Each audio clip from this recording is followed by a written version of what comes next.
ખાસ તો દ્વારિકા. દ્વારકા જવાનું તો છેટું. સાંભળજો, સ્કંદ પુરાણના પ્રભાસ ખંડની અંદર વર્ણન છે. દ્વારકાની યાત્રાનો વિચાર આવે ખાલી માણસને, જે મનુષ્ય દ્વારકા જવાનો વિચાર કરે એ જ સમયે એના પિતૃઓને નરકમાંથી મુક્તિ મળી જાય.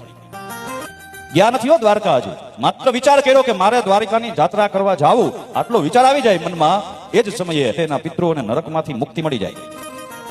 મનુષ્ય પોતાના ઘરથી દ્વારિકા સુધી હાલીને જેટલા ડગલા ભરે, તમારા ઘરમાંથી નીકળીને ઉઘાડા પગે હાલીને નીકળો તમે અહીંથી, અને દ્વારકા સુધીમાં જેટલા ડગલા તમે હાલો ને, ડગલે ડગલે અશ્વમેધ યજ્ઞ કરવાનું ફળ મળે.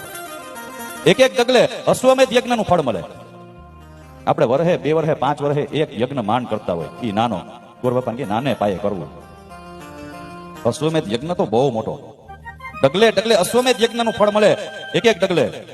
જે માણસ બીજાને દ્વારકા જવાની પ્રેરણા આપે કે ભાઈ હું તો જઈ આવ્યો, યાત્રા કરી આવ્યો, હવે તું એ જઈ આવ, કોઈ ન ગયું હોય એને તમે પ્રેરણા આપો, ભાઈ તું દ્વારકાની યાત્રા કરી આવ. બીજાને પ્રોત્સાહિત કરે દ્વારકા જવા માટે. કોઈને જવું હોય, એની પાસે વાહનની સગવડ ન હોય અને એમ કે અલે મારું આ સ્કૂટર કે મારું આ ગાડી તું લેતો જા, એનું શું ફળ છે? જે માણસ પોતાનું વાહન આપે બીજાને યાત્રા કરવા માટે, એ વાહન આપનારને અંત સમયે જેમ હંસયુક્ત વિમાનમાં દેવતાઓ આવી અને એ વાહન આપનારને પોતાના ધામમાં લઈ જાય છે. દ્વારકાની યાત્રા કરવા માટે જે પદયાત્રીઓ જાતા હોય એને રસ્તામાં ભોજન કરાવે અથવા પાણી પાય તો એના પિતૃઓને અક્ષય તૃપ્તિની પ્રાપ્તિ થાય છે. દ્વારકાધીશના મંદિર ઉપર જે ધજા ફરકે છે 52 ગજની, એ ધજાના દર્શન કરી લે. ખાલી ધજાને જોઈ અને સાષ્ટાંગ પ્રણામ કરી લે રસ્તામાં. આવા વ્યક્તિના ઘરમાં જે કાયમને માટે 5 પાપ થાય, એ 5 પાપમાંથી એ જ સમયે એને મુક્તિ મળી જાય છે.